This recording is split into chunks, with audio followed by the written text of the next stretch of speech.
Don't forget to like, share, and subscribe.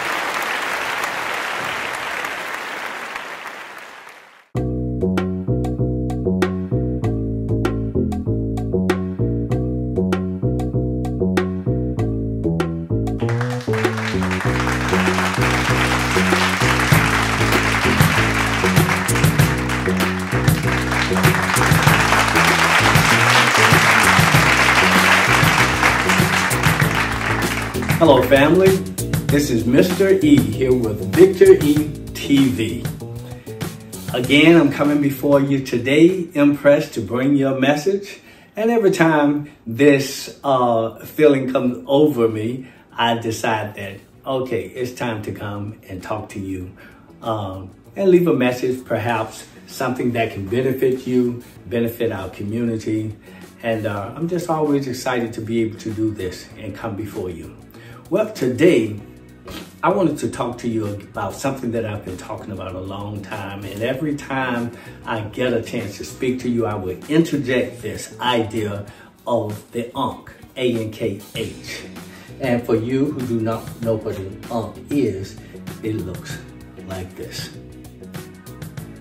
Okay, this is an Ankh that I made a long time ago. It's kind of fragile now because I sat on it and broke it one day. And so I'm gonna have to create another one. But a lot of times you will see me wearing an Ankh like this around my neck. And every time I see someone who is either wearing an Ankh on their chest, as in this type of chain, or earrings or whatever, every time I see someone with an Ankh, I'm always inclined to believe that they have awakened. They're in the process of learning more about our African spiritual system, where we have come from, and I'm always encouraged. So I encourage you to go out and buy one. You can get in touch with me and I will help you to be able to get an Ankh that you can wear and become more educated about your history, especially this being February, Black History Month. This is a great opportunity to take out your Ankhs and wear them, put them on your chest, because it represents life. And so every time we put this life on our chest, in somewhere, maybe it's speaking to the universe that I understand who I am. I have self-awareness of who I am, where I came from, and an understanding of truth. The truth is that this Ankh represents is feminine energy, masculine energy. And the fact that when these two come together, they produce life. Okay, well, I'm not gonna be long today. I just wanted to come by and drop another nugget, another jewel that you can add to your life, and some encouragement that I might be able to give you so that you can become a positive force in this community, and making a positive difference in your community. Therefore, I want to share with you this book that I'm reading now. It's called The Self-Aware Leader. And you might say, well, why do I need this book? Or why do you need this book?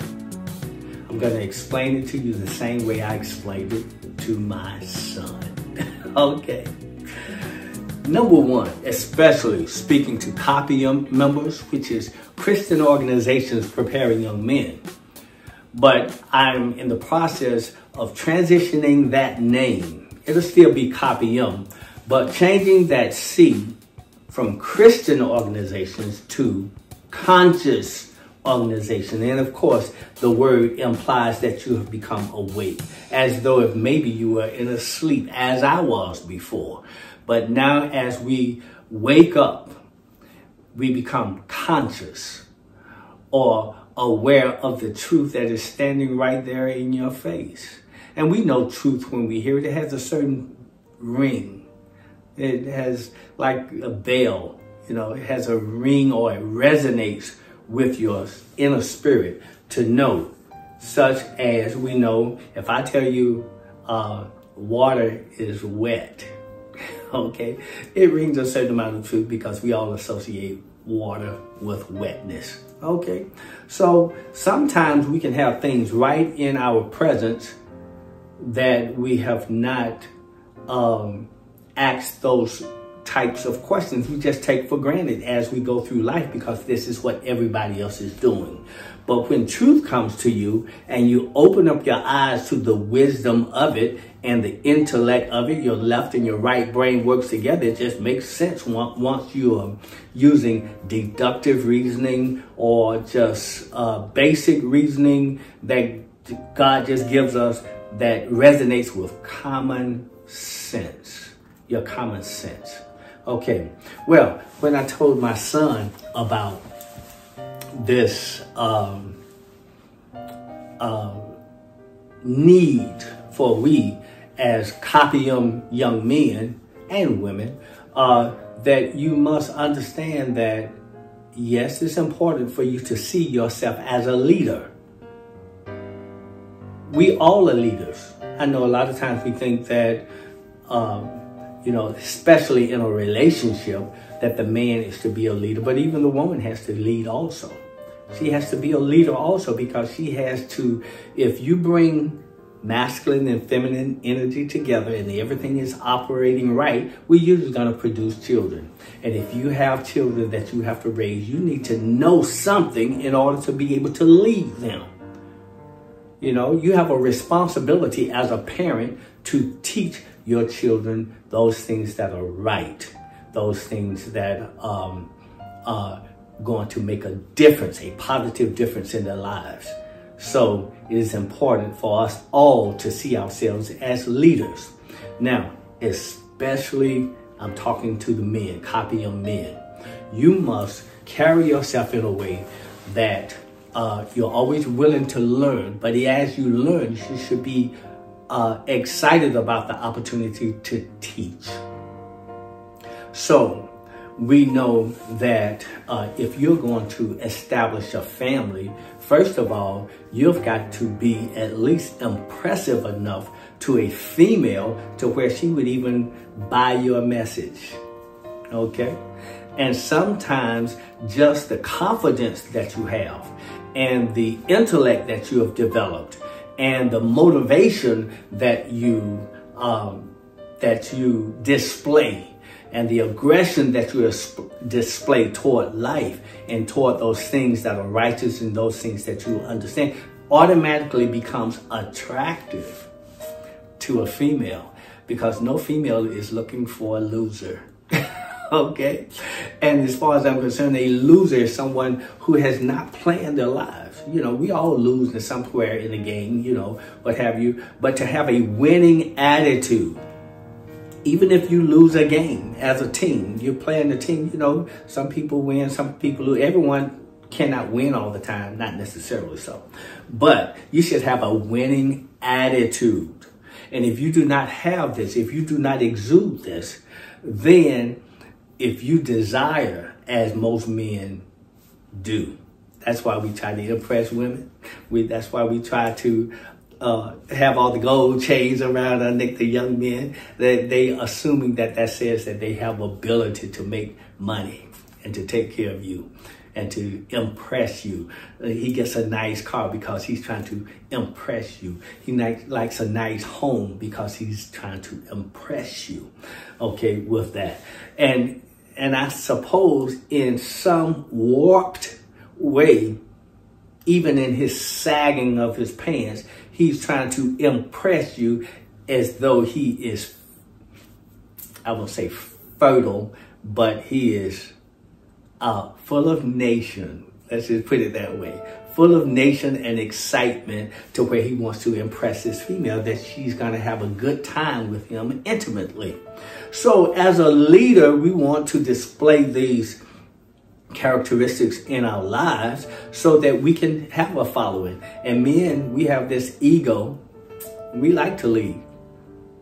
At least. If you do not, then you need to go back and investigate why it is that sometimes there are young men that say, well, you just don't understand these females today. You know, they don't want a good guy. They want a bad guy. They want the bad guys. Well, what is it that the bad guys don't have that the good guys have? they have the ability to impress that female that he's got it going on.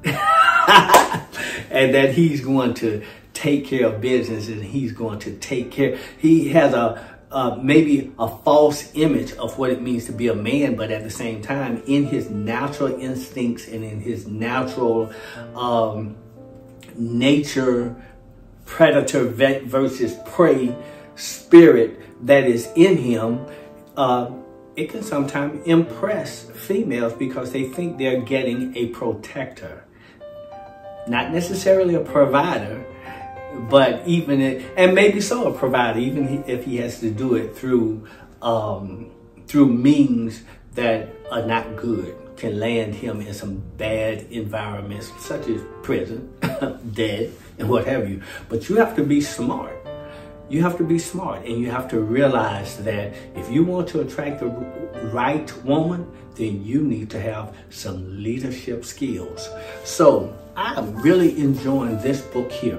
And you don't have to get this book. I'm sure there are other books out there that are leadership, and that is leadership information that you're going to need to learn how to lead. And I'm learning some things here. I'm almost finished with this book. It even has notes in it. So I'm going to tell you a little bit about this book. I'm promoting it. Okay, John Maxwell, you need to send me some funds for doing this, okay? Just kidding. But John C. Maxwell, a #1 New York Times bestseller author. Play to your strengths and unleash your team. Well, who is your team? #1, it starts with the family. In our culture, the family, because this is very important for us. It is important for us to reestablish our families, because if you want to destroy a people, #1, destroy the head of that family. A part of any organization, there needs to be a head, a body. Every body has a head. If it has 2 heads, then we usually call that a freak. And we don't want freaks. We want men who are able to stand up and be leaders. We need females who need to be leaders if it's only within the home. You need to be able to learn and teach your children how to manage a business. The first business that any individual needs to be able to manage is his home. Is your home. So you're teaching your students your children how to manage their home environment. Do you know how to pay bills? Do you know how to, the kitchen would be like the cafeteria. Do you know anything about health and proper nourishment in foods and the preparations of food? It's like a lab. It's a chemistry lab. This whole body is a chemistry lab. Okay, so you need to have some understanding about what goes on in the kitchen. And then you have the restrooms, you know, how to facilitate these areas, because they're certainly important. They're certainly important. You know, sometimes we look down on people who maybe work for the garbage facilities. Well, I tell you one thing, you think they're not important? Let them stop running and see how your community will back up with trash and start bringing in disease, rodents, and the things that bring in other disease. The same thing happens with your body. Let your rear end stop working and see how sick you get, all backed up with trash, okay?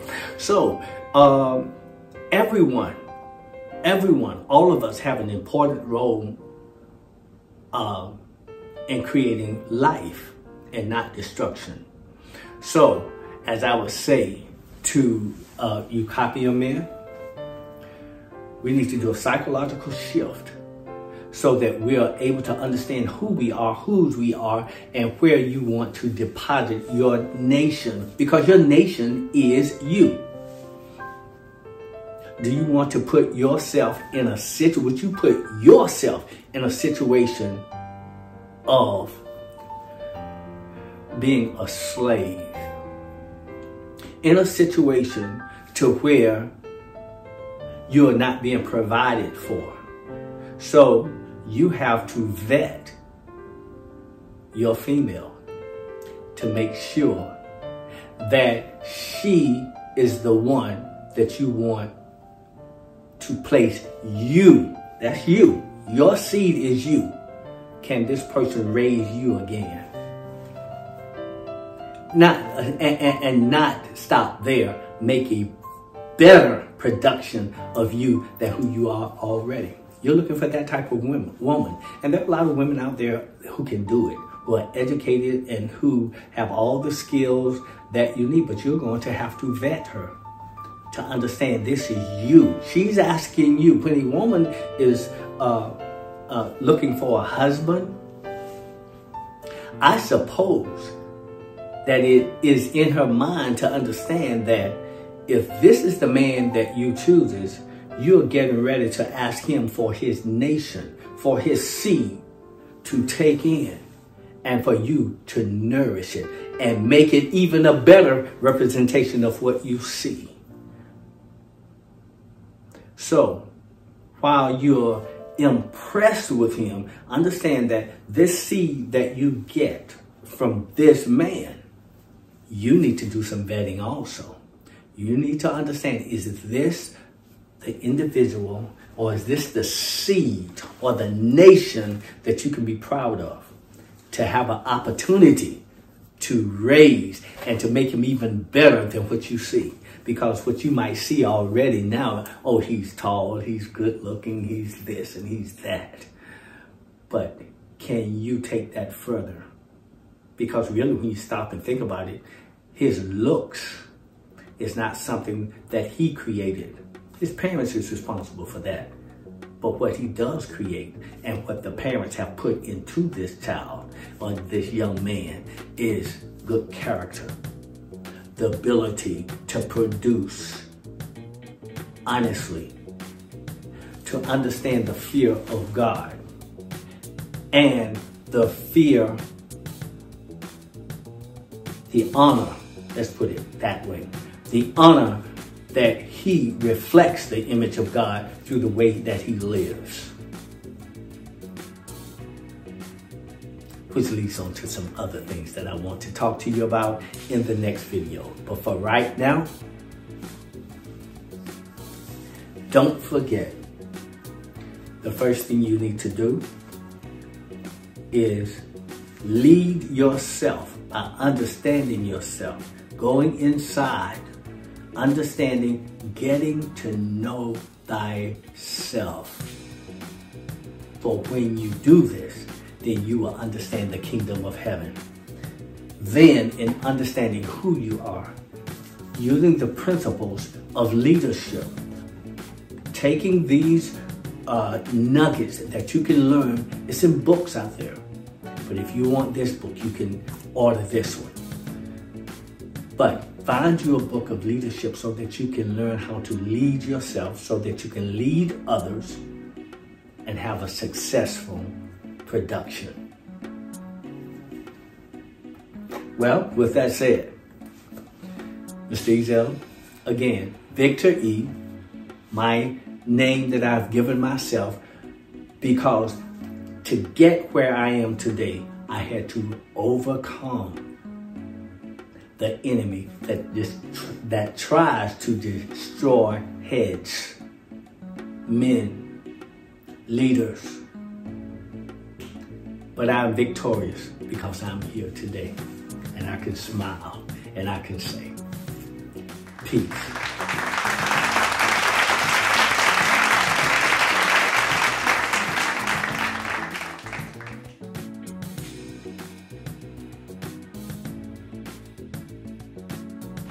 Don't forget to like, share, and subscribe.